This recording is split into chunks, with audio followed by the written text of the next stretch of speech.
Welcome to the range where you come to shoot the shit. I'm your host, Diaz the Combat Barber, and today I am joined by Mike Withrow. And this gentleman right here is got his hands in a whole bunch, but the thing that I wanted to bring him on today for is he is a Jiu Jitsu, he's not going to agree with me, but master. So this man right here, he started coming to me a few years ago, and we would always talk, and then finally I had the cojones to actually try a class, and I am absolutely hooked. I've done different things like Muay Thai. I've done combatives in the Marine Corps, which is kind of a joke, at least at the levels that I was at. So how about we just start by giving a little intro? Tell us a little bit about yourself, Mike. Yeah, sure. Thanks for having me here. It's great to be here. And, anyone that has gotten their hair cut by Diaz knows he's the best in town. So I Thanks, wouldn't man. trust my head with anybody else. I wouldn't trust my headlocks to anyone else but you. Thanks. First, I'm no master. I'm no master. Let me get that out, first. But so a little bit about myself. I'm a business consultant by day. Work on another side of a screen. Working with big corporate clients and all sorts of things from developing training, learning, business development, planning, strategic operations, and things like that. And I've worked with almost a company from A to Z. I need Y and Z. So if Yahoo or Zappos needs me, I can Nice. complete the alphabet. But I work with all sorts of industries and, in a learning capacity. It's just awesome, what you can learn, when you get in there. But as a hobby, I've got a million hobbies and always love martial arts. It's always been a passion as a kid, whether it's watching movies or, Kung Fu theater and stuff like that. When I was little, always loved it. And discovered jiu-jitsu one day with the UFC and kind of intrigued me that, Royce Gracie, smaller than most of the people, was able to kind of, in a dominant way, just really control the fight. And it really piqued my interest. And it wouldn't be years later until I found a place that offered it. But, once I got a taste of it, I was hooked. And right now, I train jiu-jitsu, Muay Thai, Jeet Kune Do, Wing Chun, Pali, Filipino martial arts, a little bit of everything. And, I just think, self-defense for self-improvement. It's kind of the mantra. And, that's where I'm at. So jiu-jitsu, I feel, is just that martial art that really covers a high percentage scenarios of real fighting situations, real self-defense scenarios. And I've been hooked ever since. Heck yeah. I come from a personal training background too after I got out of the military. And I've been working out like maybe 10 years, like training to go to the military, in the military, and then staying fit afterward. So I was a personal trainer. I hate to say it, but I got bored in the gym. You can only pick up so much and then put it back down so many times. I literally got bored. So I also started my business, started cutting hair, and I started to slack a little bit on the fitness. But one thing that I found is jiu-jitsu is a great way to stay in shape, but it's also a great mental workout too. Now, I definitely want to get into like the mental aspects of it too, because I'm finding a lot of benefits. But as far as the physicality, I want to say this is a big disclaimer. A lot of people, I feel personally, would not entertain combat sports just for the name of combat sports. They're like, I can't do it. I'm going to get hurt, etc. And I'd like to definitely have a little bit more of a conversation on dispelling that.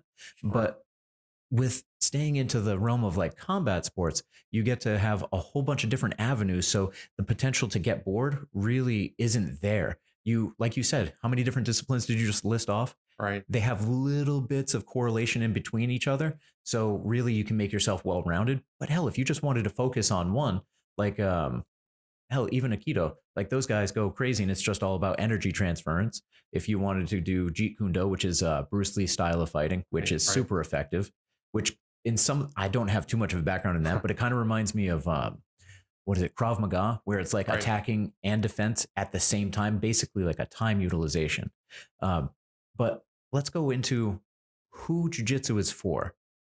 So is it just for people that are in shape? Is it for people that don't really know how to use their bodies? Is it for your soccer moms? Is it for your dads that have been working behind a desk for the last 30 years providing for their families? What's your take? Yeah, so jiu-jitsu is for everybody. We say it all the time. It's a art that really is designed on technique and timing and leverage and like the scientific concepts of body mechanics, and it really is for everybody. And we were talking about fitness and your fitness background. I feel that in almost any other aspect of fitness, once you stop, you start to degrade. Like, so I can run every day, and the minute I stop running, I get slower. Oh yeah. I could lift weights, get strong. The minute I stop, start to regress, I start to get weaker. You can throw in any activity and you degrade once you stop, but I can be fat and still choke you, right? Hmm. I can still armbar you when I'm a little bit out of shape because it's concepts, it's technique. So, jujitsu really is for everybody. You can see a smaller opponent overcome a larger, bigger, stronger, more aggressive adversary because it's working smart, right? Oh Being yeah. efficient, minimal effort, maximum efficiency, and things like that. Where, don't get me wrong, strength and size absolutely matter, but certainly when all things are equal. But it's a lot of strategy, and it's really about survival. There's a different concept I think to get across, and this is where I really think it's for everybody. In that it's virtually impossible to beat everyone, even if you're doing great, and even if you're a dominant fighter. And we've seen dominant fighters with a perfect record lose. They eventually will meet that opponent where they lose. But it's a different idea to be unbeatable, to survive anything, be able to defend anything. And I think that's the goal of jujitsu. It's like, if I can survive and endure and withstand any kind of attack, even if I can't necessarily beat that person, that's a win. If I can protect myself from getting hurt and I can kind of avoid a lot of damage, or like that big effective damage, that's a win. And Especially that's in the real world, so to speak. Like if you can right. neutralize someone, they don't know what's coming. You can at least kind of create that time where you can create a game plan or help can be on the way, different things like that. So I'm totally with you. Yeah, it's about controlling the opponent and controlling the position versus just like, we just stand and slug it out. You watch boxing, UFC, both of those guys go to the hospital after the fight, Oh yeah. right? It's not a matter. The guy that won has a black eye and busted nose too. Jiu-jitsu is different. We try to neutralize, those attacks, punches and kicks, and, take it to the ground or take it to a controlled position where we've eliminated strikes, and, we're in a position to control, kind of the movements and position. So Heck yeah. yeah, anyone can do that, whether it's a soccer mom, stay-at-home mom. We have all walks of life on the mat. As you know, we have people that are stay-at-home moms and a guy that just finished his MMA fight, and they're equals on the mat. So Which that's Wesley Russell, by the way. He's local around here in Dover. And what, 9 seconds? If you that's count last like the fight. two Yeah. seconds that the ref took to call it off.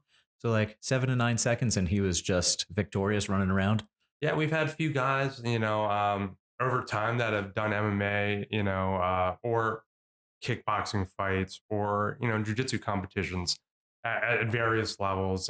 We have a few other fighters too, and yeah, you would look at the mat, and this guy just left the comic book store to come train, and this guy just had a MMA fight, and you wouldn't know which is which in the gi, which is a beautiful thing about it. Heck yeah. And I can definitely attest to when you had said that it really comes down to knowledge and how you can use your body to neutralize someone else. Embarrassingly, I'm about 5'7" and about 200 pounds. We have a guy on the mats named Richard who is a teenager. I think he's like 14. Oh yeah, he's a fresh 14 Oh, too. yeah. So Yeah. he's a little bit shorter than me and way, way lighter than me. And he he embarrasses me, but in a good way. Like it definitely is something where I went into it kind of confident. I was like, okay, I can probably muscle around. And he is just so quick. And he's been doing it for, I think he said 3 years. So his knowledge base completely eclipses mine. And Right. he was able to just sideswipe me completely blindsided. And if that isn't a testament, because like I am not a built 200, but I definitely am all 200 pounds. All I can do is try to put my weight on him, and he still squirrels out because of all that knowledge. So I think it's a great thing for not just a great workout, but like practical application.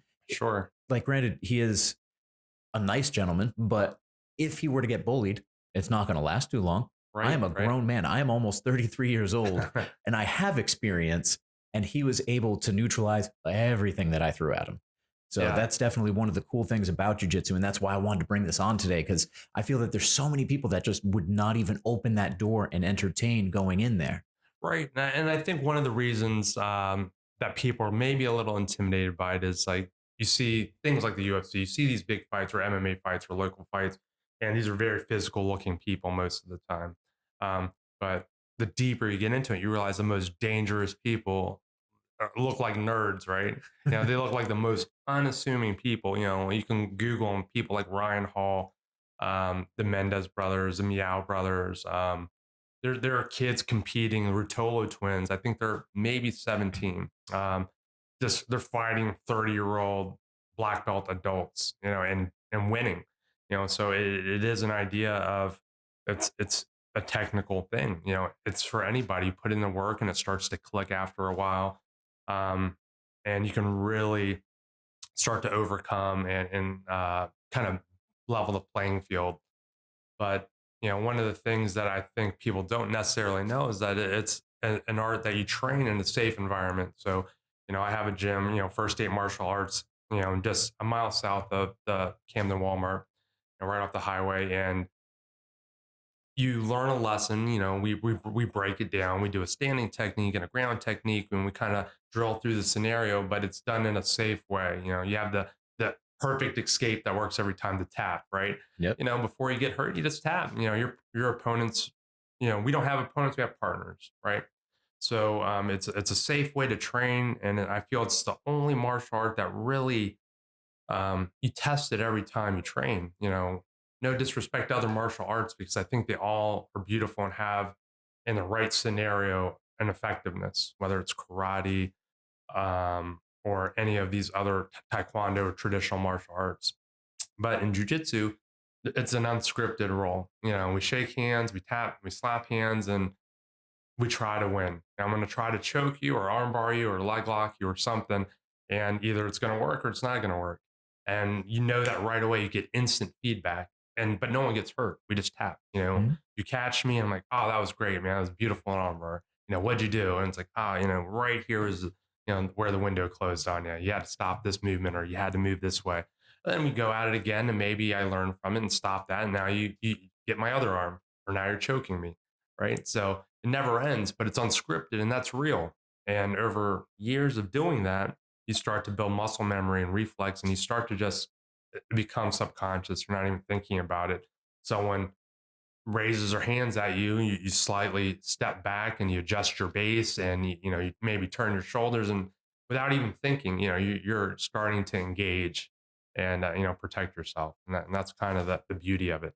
It's kind of like the vision is the best way that I can kind of describe it, because I'm literally in the weeds right now trying Right. to learn. I am a 0 degree white belt. I am the bottom of that pole. So for me, the steps essentially are kind of like this: go to class, survive on the free roll, just survive. Then I'm in this area right now where I'm not necessarily just surviving. I'm at the point where I'm trying to read what my partner is Right. doing. And even though I don't necessarily have a lot of submissions myself, I'm trying to read what they're doing and shut it down. If I can deny them what it is, that's where I'm at right now. And then I believe the next step would be where I'm trying to then implement my own submissions. And that's really where you get into that dynamic rolling Right. part. I think like the evolution, and there's a lot of really good analogies, I think, but it's like survival first. That's your first goal. As a white belt, you come in, people know stuff that you don't, and it's not really fair, and you're just trying to survive. And then the longer you can survive, you have more time to process what's happening, and then you start to defend.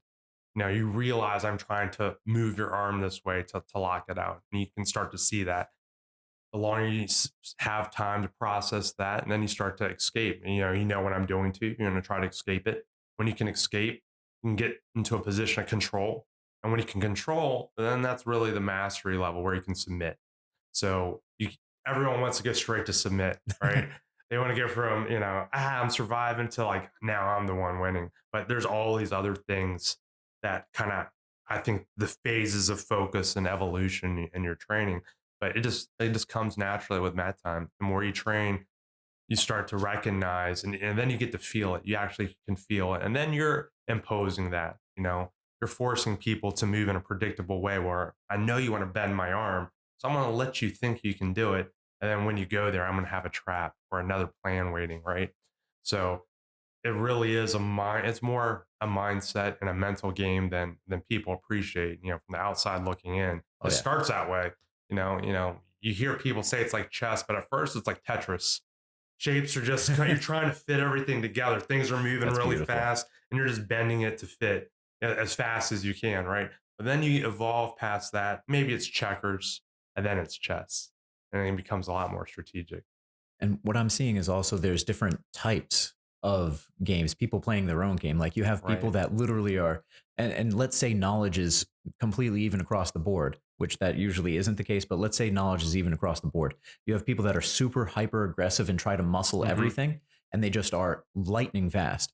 And then rolling with you, Mike, I know that you're very much capable of that, but you're a little bit more like a spider. You lay out a web, all these different directions. You have a game plan for each one. So sometimes you're going to let that person feel that they're getting the dominant position, Right. like you were just saying.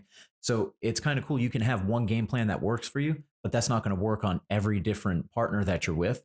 So really, I feel makes you a well rounded person because you're going to have to see all these different methodologies because ultimately, hopefully we never have to use it. But if we get out into the street, you don't know what that other person is capable of. Right. So being able to not just partner with one person that goes slow or one person that just goes balls to the wall all the time, Right. having that variance creates, like I said, the vision. You're able to kind of be in the moment and it kind of slows down. You can read and tailor your response. And I think that's critical for the actual real world application. Right. So there's all sorts of different body types, right? So, there's tall people, tall skinny people, tall, big, muscular people, just all around big people, short people, flexible people, quick people, strong people. So, I'm blessed to say that we have all those types of partners to train with, and you can figure out where to compensate, where I may be able to do a move on this type of person, but it's not going to work on this really tall, strong person or the short person, even like the angles are slightly different. We have to adjust.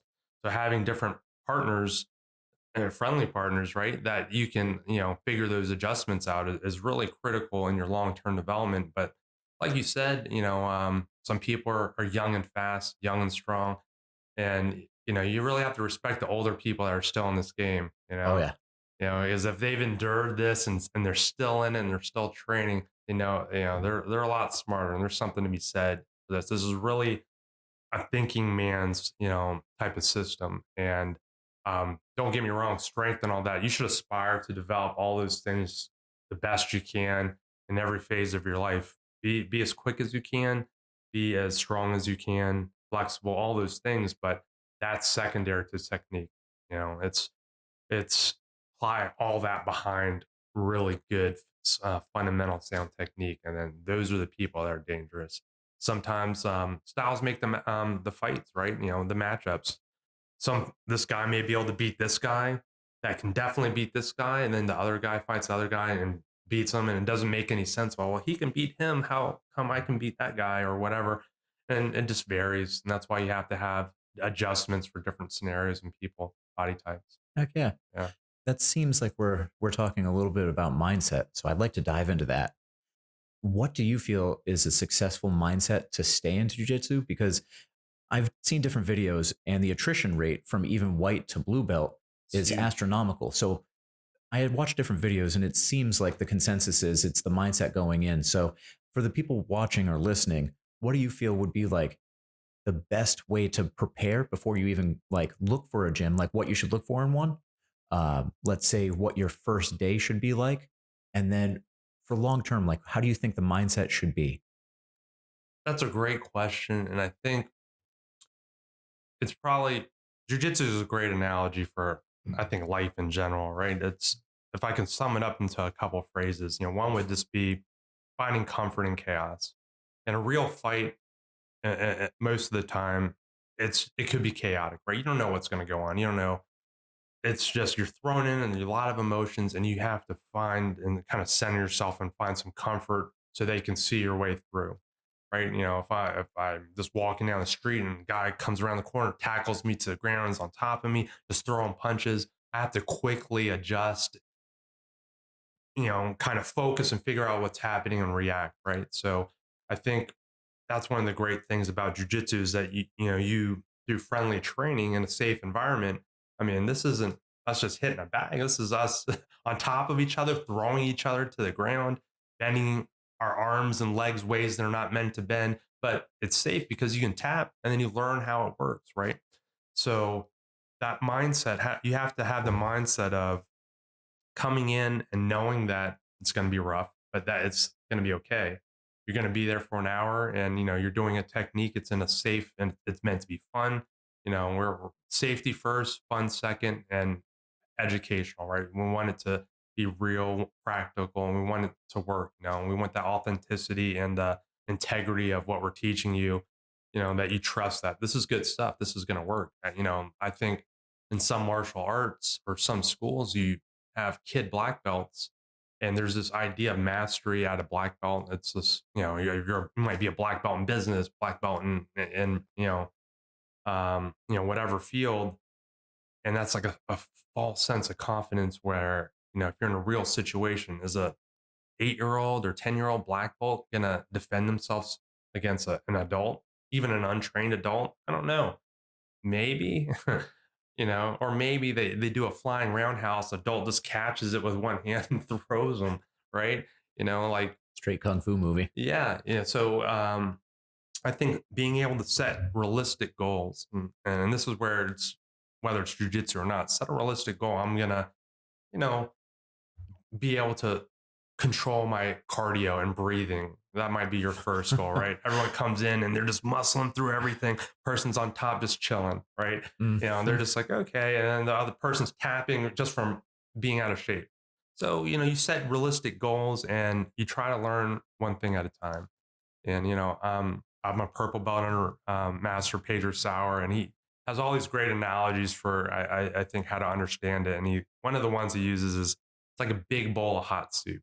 If you just drink the bowl straight up, it's going to burn your throat. It's going to be horrible. So you have to just one teaspoon, one small spoon at a time, work around the edges and work your way into the middle, and it's one spoon at a time. So you can't just try to learn it all at once. You kind of have to set goals and, bit by bit, if you have a school that has a structured curriculum that makes sense, you focus on the basics and the fundamentals. That's really it. Everything will fall into place. Do you feel that a certain amount of balance is important? Because you have to be aggressive in the sense of you have to want to be physical with another human Sure. being. But at the same time, I think that, at least in my experience, what I see resoundingly is a whole bunch of humility and humbleness. Right. Like if someone even comes close to actually hurting you, like I've seen people just like, hey, are you all right? Are you all Right. right? Like I think finding that amount of compassion would be important. But do you think that humbleness is something you have to come in with? Or do you think that that's something that is nurtured at the right environment? Hopefully come in with it, but you will be humbled regardless, Oh, right? yeah. If it's a good school, you will be humbled, and you really, it's not just a matter of like respecting, like, wow, this is some powerful stuff, and I'm not as tough as I thought it was. It's not that type of humility. It's more like I don't know everything, and I have to be open to learning.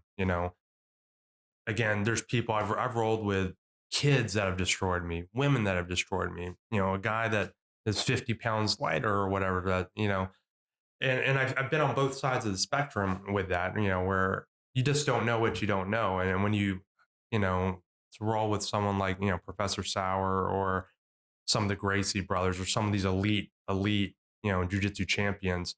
I mean, they'll tell you in 3 steps, like I'm gonna I'm gonna armbar your right arm in 3 moves. I'm going to tell you what I'm going to do, and you can't stop. And they'll be like, 1, 2, and you're resisting 3. And they're so smooth, precise, and technical. Their timing is so amazing. You can't stop it. Right. And that's just like, wow. I've seen the strongest looking guys, most physical guys, college wrestlers, all these guys, and just humbled. Right. But you really have to, you know, take care of your partners, right? So, you have to be open to learning, and that's really, really key, But like you said, there is a level you have to be able to develop that switch. It's if you just train in this passive way. I mean, sure, you have to learn the fundamentals. We have other jobs. It's not a complete battlefield for the average person walking out the door. It's unlikely that they're going to get tackled walking to their car, right? Yeah. that might be the reality for some people, or they might have a more pressing need. But I think it's just a matter of, I think, getting the basics in a safe way. And then, then there's time where you need to focus on being aggressive, being able to flip the switch and just go for it, because in a real fight, if you don't train in a more aggressive pace every once in a while, um, you may not even get to use it, right? Yeah. You don't have that switch, where it's go time type of thing. There's And some things that you just have to do fast. You yeah, have to be or you just in it. have to be able to pull the trigger, so to speak, where, and I've been in these scenarios, I've seen it, and you may be the greatest grappler, jujitsu person in the world, but if someone punches you in the face, you drop the belt. Yeah. Hit you again, you drop two belts, and then it might be over, right? One punch can change everything. So, jujitsu is a lot of distance management for punch protection. It's like having that awareness. But if you train hardcore nonstop, you get injured, and Yeah. and that's not going to serve you either, right? So you have to balance it for sure. Nice. And what we had just mentioned was a few times belts came up. Right. So a lot of the people that are listening and watching probably don't know the progression system, like even how many belts there are, Right. the time frames in between them. I had said 0 degree or first degree, whatever you would want. Like, would you want to walk us through that? Yeah, sure. So kind of traditional belt system. I mean, the goal is black belt, right? So you start out as a white belt, and this is the adult path. For kids, there's a lot of belts in between, but the general progression is white belt. And then within a year, and that's about, let's say, 100 mat hours of training, Mhm. you would get the first promotion to blue belt. And the goal of blue belt really is that you can defend yourself against untrained assailant, right? So you get in a street fight, this person doesn't train jujitsu or any kind of particular, combative arts. You should be able to defend yourself safely. That's the goal of that first belt. Because if you quit and you never go past that first belt, at least we've given you some solid street defense, self defense fundamentals. And that's about a year of, coming to class 2 times a week, really. Um, from blue belt to purple belt, it's a little longer. It's about 3 years, and that's now you have self defense against someone that knows a little something, right? Yeah. And then from purple belt to brown belt, that's again another 3 years, roughly speaking, going twice or so a week. And now you have more for someone that has more training, and then black belt, and you're very capable. So anyone in a good jujitsu association or affiliation that's a black belt should be respected as a highly capable self-defense individual. And there's a lot of talk. There's a beautiful sport art of jujitsu, and there's some people that argue sport versus street defense, and there's different rules. And really, anyone that's training on a regular basis should be, you should definitely respect that they've got some capable abilities for sure. Sounds like patience, patience, Yeah. patience, patience. Yeah. So it's 10 years. So it's not like I can go into an taekwondo or some of those old school martial arts, karate and stuff, and I can get my belt a lot faster. I can go from zero to black belt maybe in 3 years if I put in a lot of time. And again, there's beauty in all these parts in the right circumstances and scenarios in a fight. But jujitsu and most systems, it's about 10 years from white to black as an adult training regularly. Some people are going to be faster. Some people might compete every weekend, or maybe they're black belt in judo where there's some overlap, something like that. So it's different for everybody, but that's probably the most universal, Nice. average. Heck yeah. And since we're talking about universally and different places, I know that you travel a lot for business Mhm. and you try to visit as many gyms as Right. possible. Now, I also know that you're trying to do that to make your gym as competitive. I don't want to say the best, but the best that you can. Right. So, are there some things that people should look for in a gym since you've literally went coast to coast and hell you even we'll get into this but Yeah. you went to Brazil, like is there something that you should look for when you're trying to scout out a place? Yeah, for sure. And one of the cool things, so I've trained, I think maybe 5 countries, including Brazil, just visiting academies and getting in training all over the country. And it's pretty much the same everywhere, which is awesome. The universal handshake, you slap fists and a bump fists, slap hands and bump fists, pretty universal, right? But I think the things you should look for in academy, and it's different for everybody. It depends on what your personal priorities are, right? If you want to be a competitor, And there are some schools better suited for that. If you want to fight MMA, there are some schools that are better suited for that. You just want self defense, or this is a cool hobby. I want to get in shape. And those are things that factor. Where are your priorities, right? But number one, it should be safe. You should have a clean facility. The mat should be clean. There's a bunch of like nasty things that you can catch if things aren't clean, right? We're rolling all sweating, rolling all over the ground. You have to have a clean facility. It's got to be safe. And you got to trust that the other people are coming in with clean hygiene as well. Right. In a nutshell, it's the atmosphere and it's the environment. I want to go to a place that just feels right for me. It should be friendly, it should be fun, whatever I'm looking for. It's all about the people. There are instructors that teach class for sure. And, you want to be able to trust those instructors, but the whole atmosphere of the gym, it's really about the partners you have on the mat.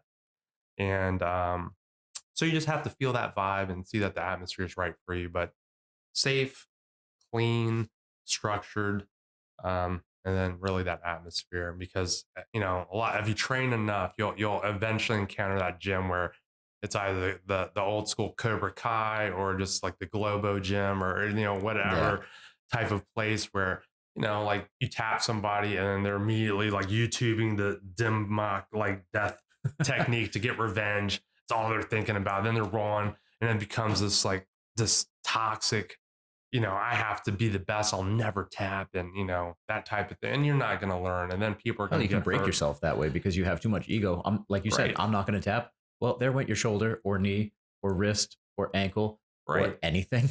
Yeah, absolutely. And that's the thing. You have to be smart about this. It's not necessarily just fighting out of position. It's like not getting there in the first place. And if you spend all your time, if we do 5-minute rolls after class, right? And I spent 4 minutes fighting a choke, that's horrible. Like I should have just tapped and then tried again to avoid getting there in the first place. And then there's, for your own safety, you just have to be smart, and so the environment and the people are everything. And just depends, like I said, on your priorities. If someone really wants to compete, they might want to go to a place that has tougher guys or, a lot of competitors, right? But, I feel I want the place that's for everybody. I like the blend of all types of people because, again, if you do this long enough, the least likely person, that on surface value, they'd be like, oh, this guy, and, he or she may be the toughest person you ever roll with. And that for me is when it like becomes awesome. Heck yeah. And I'm all about community. So I like that varied amount of people. I don't just like one type of person. Exactly. Like if I'm in a gym with nothing but gym bros where they're just protein powder and snapping legs, it's not really my style. I want to be able to converse and build a relationship with these people, not just build the skills. So I definitely agree with that. Yeah, for sure. And that's, I think, the biggest thing for me. And, I definitely experienced this, in Brazil as, and I'm sure you've seen this just being, in the military. Is like you build bonds with people when you do certain things. And jujitsu is just, it's a very physical thing, and you grow through it. And I've been doing it about 13 years, and I've seen just amazing things happen. And it's the idea of the gym that where I'm at, that just because you randomly chose out of curiosity or for whatever other reason to step onto the mat, that you're forever changed. You made friendships, lifelong friendships. I've seen people get married through jujitsu. They found that one person, they've got that job and changed their entire career directory, just because of different people on the mat. Like in, again, all walks of life, we have military colonels on the mat to business owners, people that are in law enforcement, stay-at-home moms, all just everything, the whole spectrum of personalities and backgrounds. And you wouldn't know, everyone's equal on the mat, and it really builds community. And I've seen just people, whether it's someone just needs help moving into their new home or someone loses a job, people helping them out, everyone really comes together, and it's just an amazing thing. So it kind of gets back to the people side of it. There's something to be said for shared suffering. When you go through so much crap together, you kind of build up that bond, whether you like it or not. Absolutely, for sure. Yeah. And, I've trained with a bunch of people that, are much older than I am and have been in this game a lot longer. And I mean, they've got friendships. They've been trained together 40, 50 years. How awesome is that, right? I'll go to different seminars from time to time, and not just jujitsu and the other martial arts I train too. And I mean, these people are like, we've been training since we're 8, 10 years old in this stuff. And they're like in their 50s or Jesus. 60s. And I mean, they're still doing it. And they're some of the healthiest and certainly coolest people, I've ever met. Which is, I think that's kind of the beauty of it. It's a vehicle for helping people, and jujitsu just happens to be one of those things. Whether it's Muay Thai or insert whatever hobby or martial art you choose, it's a vehicle for helping yourself develop. Mhm. Stress reliever, whatever, an escape. Oh, sure. For Um, sure. and really, jujitsu and a lot of these, it's problem solving. This happens to me, then if this happens, then I need to do this. And you kind of work out in a physical way how to solve problems, because when it's physical, it's intense, right? It's one thing if I'm just trying to do math and I'm just like, counting beans or something. But when Oh, yeah. you're choking me and I have seconds before I go unconscious, it's like, I should have got my hand in here, or I should have moved this way. You really learn under that type of stress. And then the day job seems much less stressful, right? Oh, yeah. You have a deadline to meet. I can do that. I just, you know, find my, calm in the chaos and then problem solve my way through it. There's a good quote from Fight Club and said, after Fight Club, everything else has the volume turned down. So the things Right. that were really important and just like egging you on and just really getting under your skin, after you've been in this sense, say physical, you've actually exhausted yourself and you put yourself through what not a lot of people do. You're going to realize that being like yelled at a little bit by your boss or running a little bit late or just having a flat tire, like you're like, okay, I can accomplish this. It's a little bit better mentally, but also like you're being physical, so you're getting that dopamine, you're getting all the things Right. that de-stress your body naturally. Yeah, for sure. And I mean, people are in all sorts of stressful situations, but I think for a lot of people, something physical where it seems almost hopeless, where you're at the complete mercy of this other individual, right? And there, Especially when you're at the beginning of this oh yeah, process, right? You're like, oh man, I literally cannot do anything right now. Now this person can do whatever they want to me, right? And then, but it's okay. And it's a friendly partner, and you tap and it's over, and then you learn it, and then eventually you're that guy to someone new, right? hmm But the stressful things you might deal with in the course of your workday or the rest of your life, you've encountered and survived and overcome much more intense things. And then I think everything else is much lighter where, someone big and scary might walk into, your way and like kind of mean mug you or something.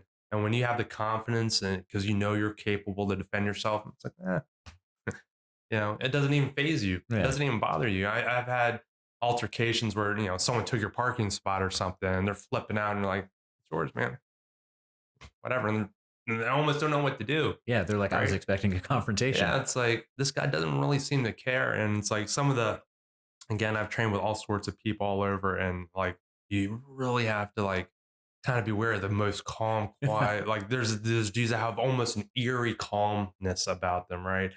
And you'll come to learn why. The Oh yeah, highly, highly capable people that know they know they can do what they can do, and they don't need to do it. that And confidence I is think scary. people just exude that type of confidence.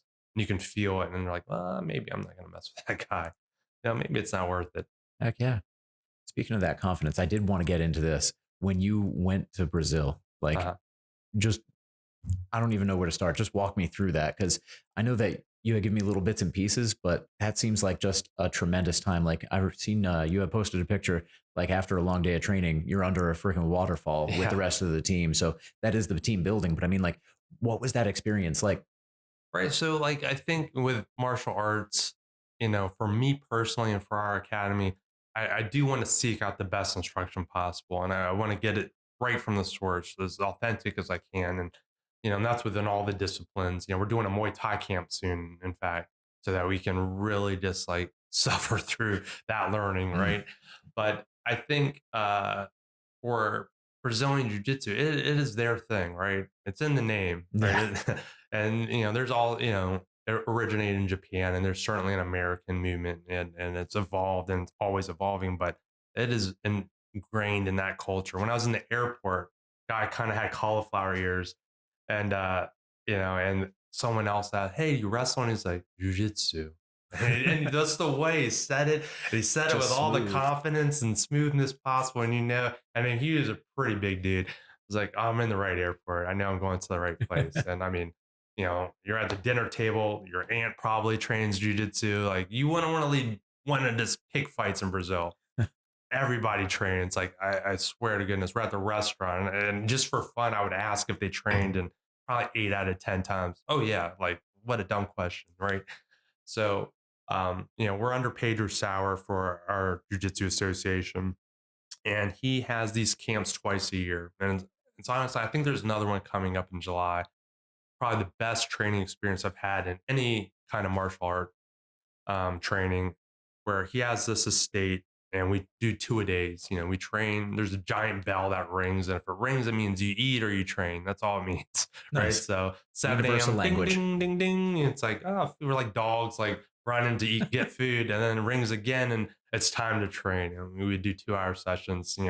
Right with Master Sauer, who if you Google him, and he's just amazing. He's an amazing human being and just one of the best jujitsu instructors, practitioners, I think, in the world. He's just phenomenal. And he runs these camps. It's 7 and 10 days where, He's technically a coral belt, right? yeah, so he is, after black belt. And if it's even written in books, just don't worry about it. Yeah. There's like a red and black belt and a red belt for, this Jedi level of mastery, where I think to get the coral belt, you would have had to have been a black belt at least 27 years. I may be a few years off, but you're a black belt for almost 30 years to get to that level. And then, the red belt is reserved for just like pioneers and people that really have a bigger impact beyond all that, that have done it and dedicated their whole lives to it. But he is just incredible. And he, so we train, and you're in the culture. We would do 2 sessions there, a morning and an afternoon, and usually visit an academy. We're also just visiting beaches and just sightseeing, and and doing all these other things. But yeah, anytime, and guests would come and train with us from local academies, and it's different there. It's not necessarily as friendly and as passive as it might be in some academies here. They don't like to lose, Especially to outsiders. Are you kidding me? Yeah, Like for Brazilians sure. in the name. It was very clear that if you roll, you were really really gonna have to earn any kind of tap. I had a great experience, but I definitely was humble. And trust me, I don't come with any false pretenses of being a total badass at any of this. But very quickly, yeah, I was in complete defense mode learning. But it was great. It was an amazing experience. Things that I haven't been tapped for in like 7 years. I was getting tapped left and right. I was like, this is great. But we had people just in our camp from Sweden, Australia, all over the country. And we trained at Gracie Umaida, which is the original Gracie Academy run by Grandmaster Elio. It's now managed by his son Holker. And we hit different academies, and just different to see it there, because I feel that it's all still basics, but they're much more, maybe a little more savage or intense in the way they train. Some people train 3 times a day. I talk to a ton of people, and at least twice a day, and it's like, wow, it's you can definitely feel it. Seems like a game of telephone. Like they're the source, and then every step away from them, you get it's like here's a version, and then it's toned down, and then toned down, and toned down. There, it seems like it's just So yeah, and maybe not necessarily that. It's definitely more.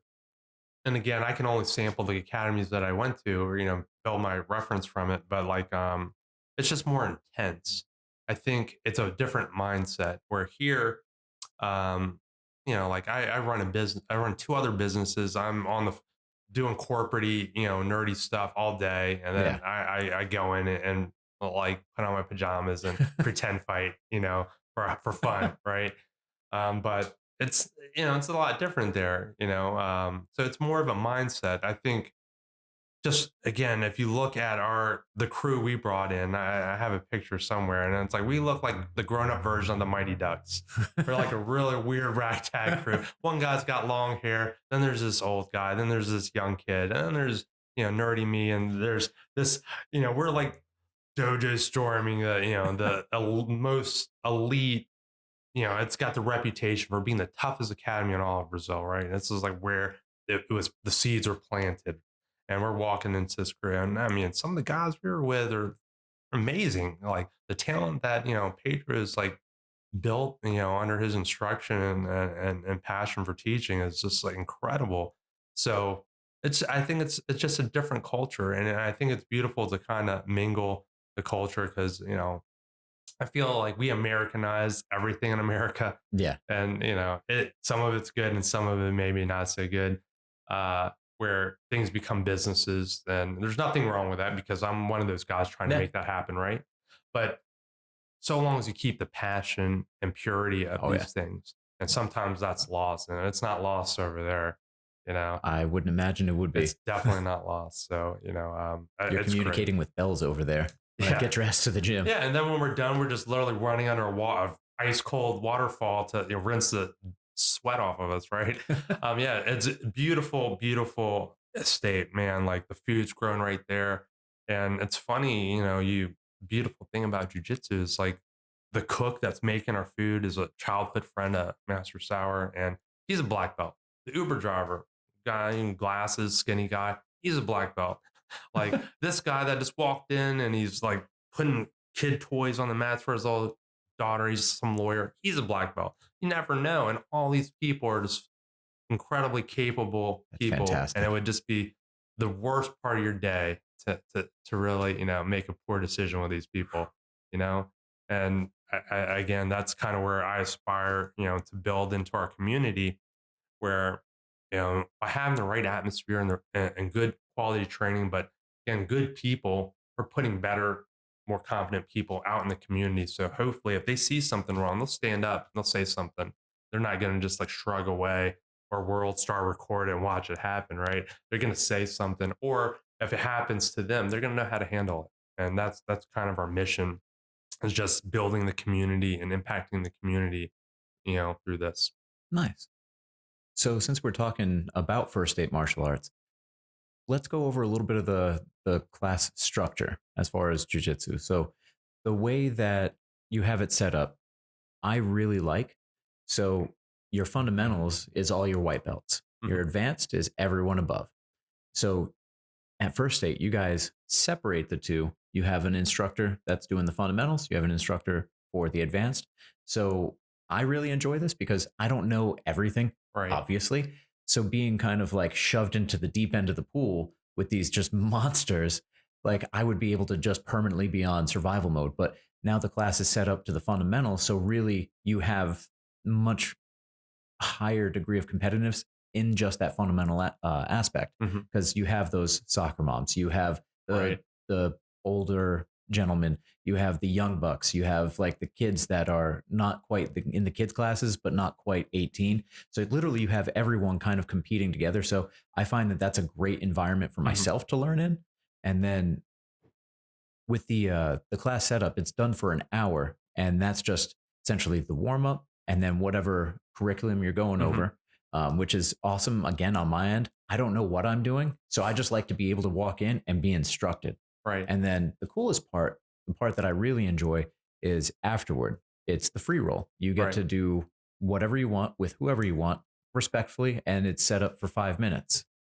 Right. So I think then, it's like learning anything, right? Just imagine teaching a kid that's never learned to read how to write essays first, right? You've Yeah. got to learn the alphabet first, ABCs. Now you're learning words and you can recognize words. And then now you're building simple sentences, me, eat, whatever, and then it evolves into now like more complex sentences. Then it's like poetry. And then you're writing essays and there's all this deeper things that you can do. You can choose different words that mean the same thing, but we all can be different, express ourselves differently. And that's the way you have to learn. If it's not built on a solid foundation, it's not good.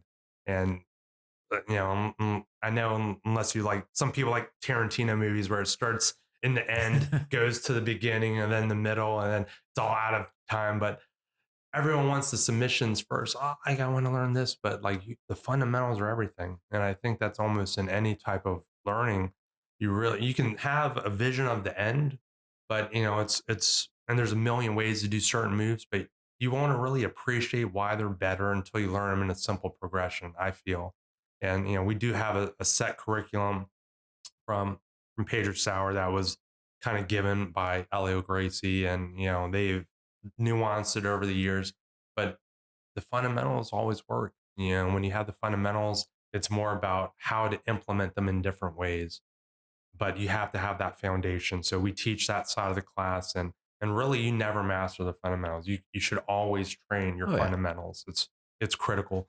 But then the advanced thing side of things becomes more strategy. You have more capable people that know the things that you know. So it's not a matter of just like, I've been training and you're a white belt and you don't even know that these moves exist. When you get into the advanced side of things, now you know that the other person has knowledge and it's a different fight, right? So you're building on that foundation, you're learning strategy, and then it's really just grouping people because it can be super discouraging. This is another thing I think jujitsu runs into more than other martial arts is that, again, if you just come to a class and everyone's mingled in, you don't have the right tone for that class, and this guy just smashes you nonstop. You never get to even move, and you just tap 100 times. You're just on the bottom, and you just get crushed. Like I don't know. Very few people are going to enjoy that for long. Oh yeah. And if you never advance and it never starts to work, you'll quit. And that's a shame because you're probably a person that needed it, right? So this is structured and giving you the right instruction at the right time. That's a big key of it. So some of it's just physical. Your body's not meant to move this. You haven't moved your body in this way. So you have to build in flexibility and like strengthen these types of movements. So as you work through that, your cardio gets better and some of these things become easier. And then you have time where now you understand what's happening when these submissions are applied to you, Oh right? yeah. You can feel it. You can feel, oh, this is the moment right in my shoulder, right?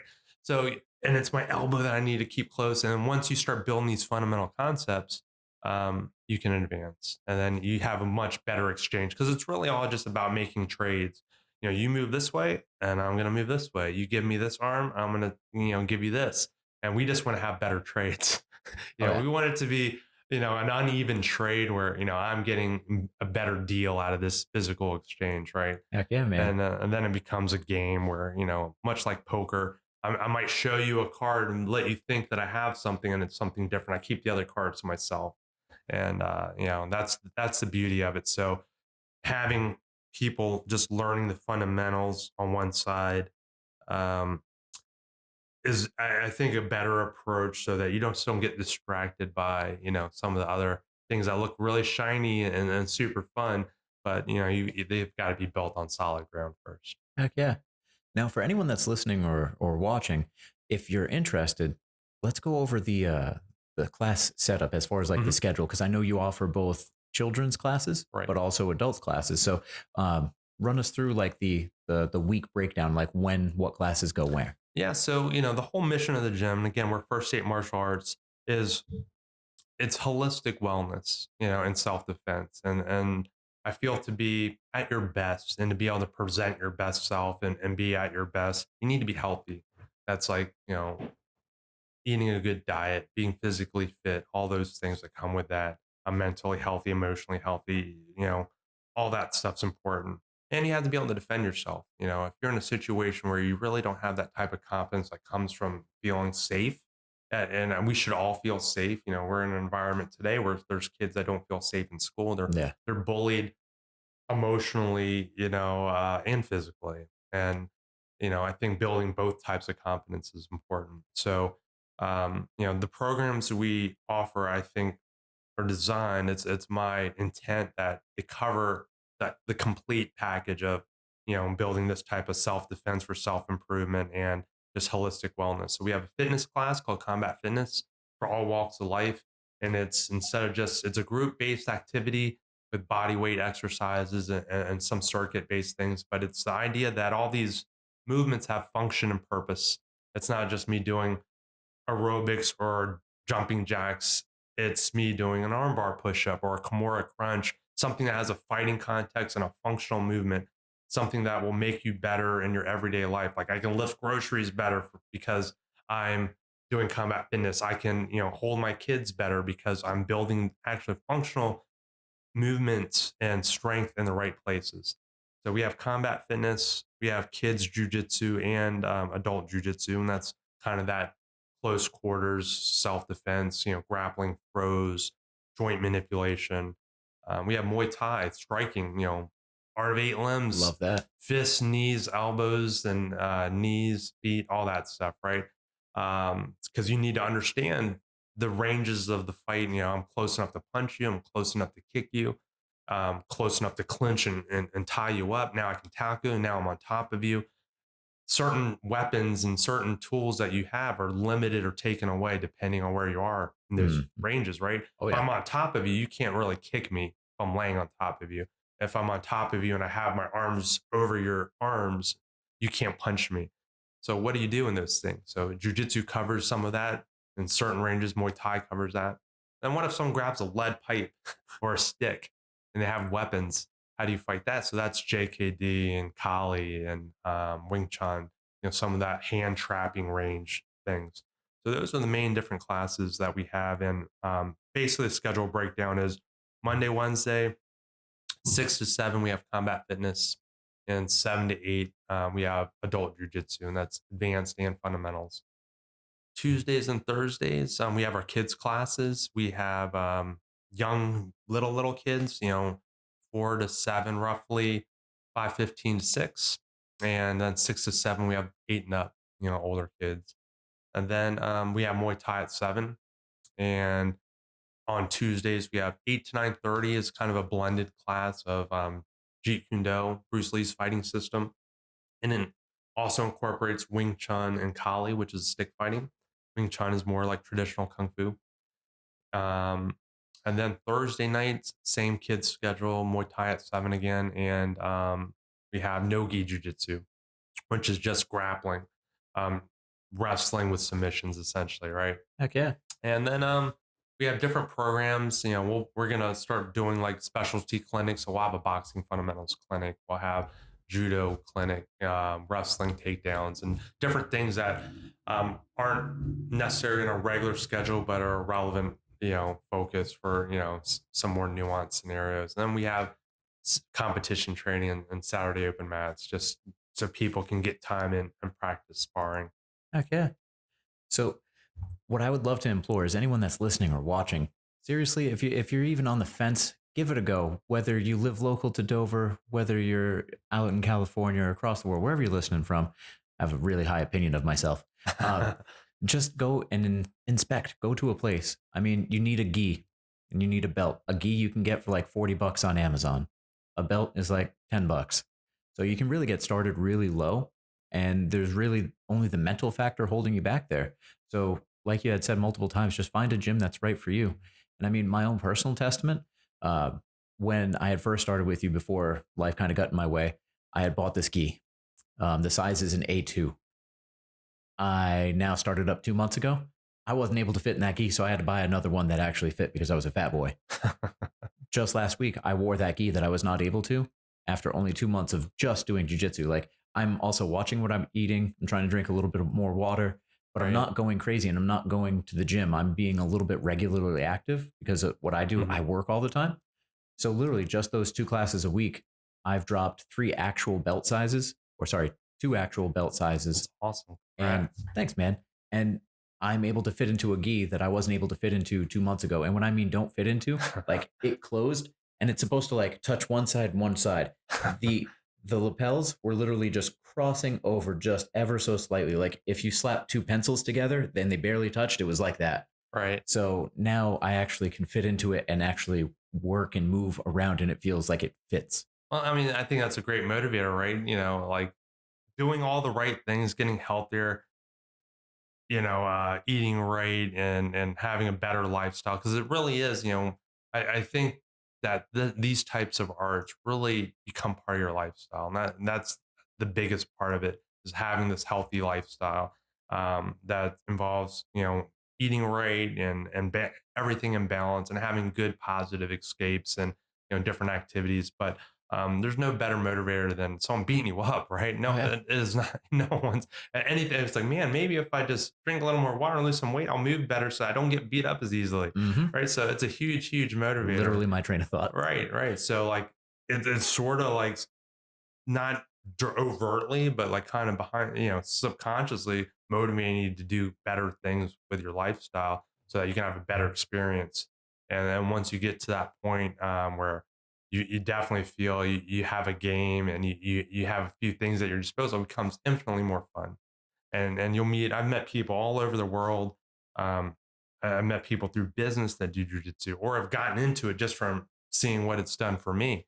I've met some of the most interesting, beautiful people through training this stuff. And, I Hell yeah, can't man. say enough to just give it a try. It might be the best decision that you've made in your life, something that's transformative, where just because you gave it a chance, stepped on the mats and stuck through, when stuck with it for a little bit, that you never know where it'll take you. Oh yeah. And speaking about trying it out, say if someone wants to try it out, how would they get in touch with you? Yeah, so we're on Facebook. You can search for First Date Martial Arts. We're on Instagram. I think it's First Date BJJ on Instagram. You can call us at 302